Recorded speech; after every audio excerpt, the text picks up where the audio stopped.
নমস্কাৰ বন্ধুসকল, মোৰ চেনেলটোলৈ আপোনালোকক পুনৰ এবাৰ স্বাগতম জনাইছোঁ। আজি মই আপোনালোকলৈ লৈ আহিছোঁ বেঙেনাৰ এবিধ সুস্বাদু ব্যঞ্জনৰ ৰেচিপি। গতিকে বলক পলম নকৰি আজিৰ এই ভিডিঅ'টো আৰম্ভ কৰোঁ। প্ৰথমতে মই লৈছোঁ এটা ডাঙৰ সাইজৰ গোল বেঙেনা আৰু বেঙেনাটো এনেকৈ দেখুওৱা ধৰণে চাৰি সাইডত কাটি লৈছোঁ। তাৰ পাছত সেই ফাটকেইটাত মই নহৰু একো আৰু জলকীয়া একোটাকৈ সোমাই দিছোঁ। এয়া দেখিছে নহয়, মই দেখুওৱা ধৰণে এনেকৈ নহৰু আৰু জলকীয়া কেইটা ভৰাই ল'ব। এইখিনি কাম হৈ যোৱাৰ পিছত মই বেঙেনাটোত মিঠাতেল মচি দিছোঁ।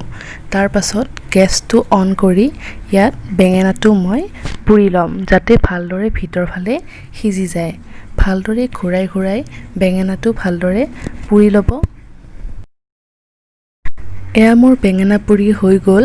তাৰ পাছত ইয়াৰ বাকলিবোৰ ভালদৰে গুচাই ল'ব আৰু এইখিনি ভালদৰে চাফা কৰি ল'ব। আৰু তাৰ পাছত বেঙেনাটো ভালদৰে মিহিকৈ পিটিকি ল'ব। মোৰ এই বেঙেনাটোত গুটি বেছিকৈ আছিল। গুটি কম থকা বেঙেনা হ'লে বেছি সোৱাদ হ'ব ব্যঞ্জনখন। এতিয়া এই ৰেচিপিটোৰ বাবে মই লৈছোঁ 5-6টামান কণ বিলাহী, তাৰ পাছত এটা লৈছোঁ পিঁয়াজ মিহিকৈ কুটি লৈছোঁ, 5-6টামান জলকীয়া লৈছোঁ, জলকীয়া নিজৰ মতে ল'ব, 1 ইঞ্চিমান আদা লৈছোঁ আৰু 5-6 ফুটামান নহৰু লৈছোঁ আৰু গোটা জিৰা অকণমান লৈছোঁ। গোটা জিৰা আৰু জলকীয়াখিনি এৰি বাকী গোটেইখিনি ইনগ্ৰিডিয়েণ্ট মিক্সিত ধুনীয়াকৈ এটা পেষ্ট বনাই ল'ব।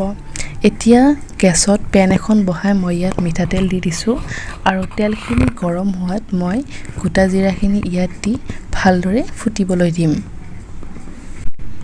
তাৰ পাছত মই ইয়াত দিছোঁ এখিলা তেজপাত আৰু এটা শুকান জলকীয়া আৰু এইখিনি ভালদৰে ভাজি লৈ ইয়াত পিঁয়াজখিনিও দি দিছোঁ আৰু এইখিনি এতিয়া ভালদৰে ৰঙচুৱা হোৱালৈ ভাজি থাকিব। এতিয়া মই ইয়াত মিক্সিত কৰি থোৱা পেষ্টখিনিও দি দিছোঁ আৰু এইখিনি ভালদৰে লৰাই ভাজি থাকিব যেতিয়ালৈকে ইয়াৰ পৰা তেলটো ওলাই নাহে। এনেকৈ ভালদৰে লৰাই ভাজিব যাতে তলত লাগি নাযায়। এয়া দেখিছেনে, মোৰ এইখিনি ভজা হৈ গ'ল, তেলটো খুব ধুনীয়াকৈ উঠি আহিছে।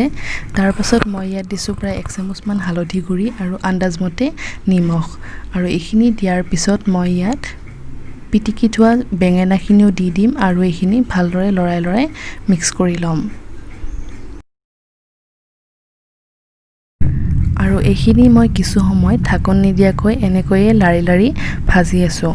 তাৰ পাছত এইখিনি শুকান হৈ অহাত মই মিক্সিৰ বাতিটো আওখালি পানী অকণমান ইয়াত দি দিছোঁ। বেছিকৈ পানী নিদিব, অকণমান সিজিবৰ বাবে দি দিছোঁ আৰু এতিয়া এইখিনি ভালদৰে মিক্স কৰি ঢাকনখন দি দিব। মাজে ঢাকনখন গুচাই এইখিনি লাৰি থাকিব, নহ'লে তলত লাগি যাব। এয়া দেখিছেনে, মোৰো পানীখিনি প্ৰায় শুকাই আহিছে আৰু মোৰ ব্যঞ্জনখন প্ৰায় ৰেডি হৈ আহিছে। এই ব্যঞ্জনখন এনেদৰে শুকান কৰি ৰাখিব, নহ'লে খাবলৈ সোৱাদ নহ'ব আৰু এনেকৈ বনালে বেঙেনা খাই খুবেই ভাল লাগে। এয়া দেখিছেনে, প্ৰায় 15-20 মিনিটমানত গোটেইখিনি ৰেডি হৈ যায় আৰু এতিয়া মই ইয়াৰ গেছটো অফ কৰি আপোনালোকক ছাৰ্ভ কৰি দেখুৱাম। এয়া মোৰ বেঙেনাৰে বনোৱা ব্যঞ্জন ৰেডি হৈ গ'ল আৰু এনেকৈ বেঙেনা বনাই খালে সঁচাকৈয়ে খুব ভাল লাগে। আপোনালোকে এবাৰ ঘৰত ট্ৰাই কৰি চাব আৰু কেনে পালে মোক কমেণ্ট কৰি জনাবলৈ নাপাহৰিব। আজিৰ এই ভিডিঅ'টো চাই যদি ভাল পালে like, comment, share and subscribe কৰিবলৈ নাপাহৰিব। লগতে কাষতে থকা ঘণ্টা বাটনটোও টিপি দিব। আজিলৈ আহিছোঁ, নমস্কাৰ।